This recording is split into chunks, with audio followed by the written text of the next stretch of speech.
આજે 14 નવેમ્બર ભારતના પ્રથમ વડાપ્રધાન પંડિત જવાહરલાલ નહેરુ જન્મદિવસ અને બાળ દિવસ। ત્યારે ભરૂચ જિલ્લા કોંગ્રેસ દ્વારા અંકલેશ્વરની જીનવાલા હાઈસ્કૂલના પટાંગણમાં આવેલ રોટરી શૈશવ દિવ્યાંગ શાળામાં દિવ્યાંગ બાળકો સાથે જવાહરલાલ નહેરુ જન્મજયંતિ અને બાળ દિવસની ઉજવણી કરી હતી।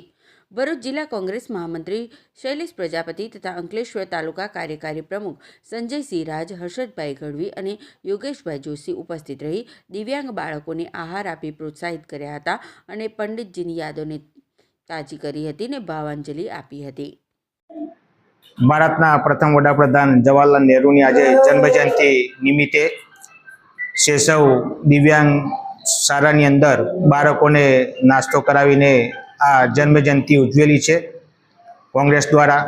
તે જવાહરલાલજીને કોટી કોટી વંદન કરીએ છીએ।